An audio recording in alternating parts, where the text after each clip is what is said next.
Crete is a very small island, but it had a huge influence in the Mediterranean. As you'll see in the PowerPoint, it had ties to Egypt, and it most certainly had ties with Crete. And I assigned the myth of Theseus, and I wanted you to read that first, and that is for a reason, because within the myth of Theseus, there are not only archetypal hero images that we get, but we also see the tie of Crete and Greece, and we also see how it begins to become broken. Theseus has archetypal images within his story. He, is half god, half mortal, supposedly because his mother, Aethra, was supposed to have slept with a god and a human on the same night. Usually that results in twins. Theseus doesn't have a twin. He has a close brother, or excuse me, not a brother, but he has a close friend, and he's also very closely associated with Hercules. And he wears a lion's headdress like Hercules does. That goes back to the standard set in Gilgamesh with Gilgamesh and Enkidu. I'm trying not to say so much, so give me a break here. Theseus goes on a quest first to Athens to meet his father, Aegeus, and then he goes on a quest to Crete also to kill the Minotaur. But before he can do either one of those things, he has to do his first heroic act, which was to lift the big rock that Aegeus told Aethra, when my son is big enough and strong enough to lift this rock, send him to Athens. But when he lifts the rock, he finds two items. Well, three items if you want to call a pair of shoes or a pair of sandals as two. He finds a pair of sandals and he finds a sword. And you think, big deal, what about that? Both of these things were extremely important. Why were the shoes important? Because in the ancient world, who wore shoes? The peasants didn't, or at best they, wore hand-me-downs.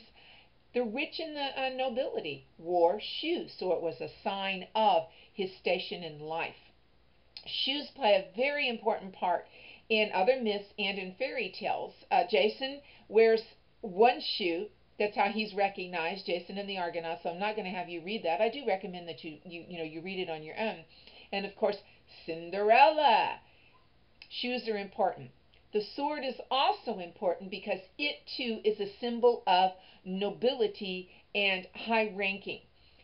For our purposes, it's even more important because it connects Theseus with another very famous hero, and that is Arthur. Cast back. If you haven't read a lot about Arthur, cast back to your childhood when you all saw the sword and the stone. And what does Arthur do in order to prove that he is the son of the king? And for some reason his name escapes me right now.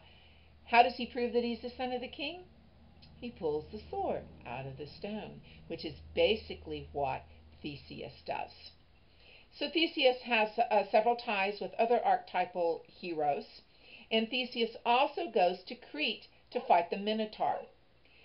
Within Egypt, we saw a lot of anthropomorphic deities. And at that time, I explained that anthropomorphic deities most likely went out of style because as humanity progressed, it wanted to separate itself from the animals. And we really see that in Judaism, where Adam and Eve are set above the animals to be their stewards of not only the animals but of the earth.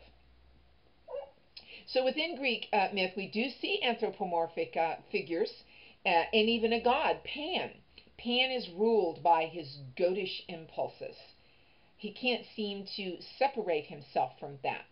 We also see centaurs. Centaurs are not gods, though they are immortal. Some centaurs are wise, like Chiron, but they're often given over to their base natures, and they're known for chasing human women and nymphs. And then you have the Minotaur.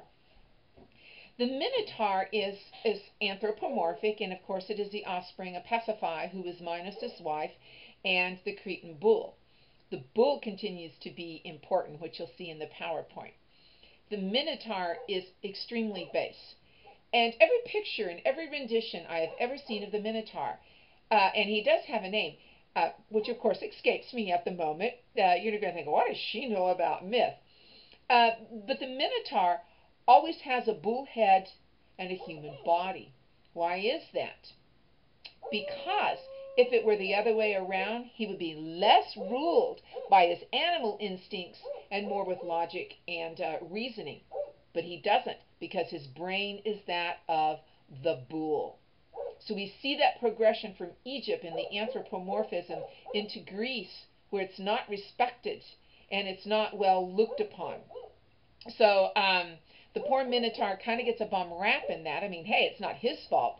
And I also wonder sometimes about the aspects of the Minotaur, because Athens sends 12 maidens and 12 youth, young boys and young girls, to the island of Crete in order to be sacrifices, and the bull supposedly eats them. Bulls are herbivores. So there's a little bit of twist of the story there as well.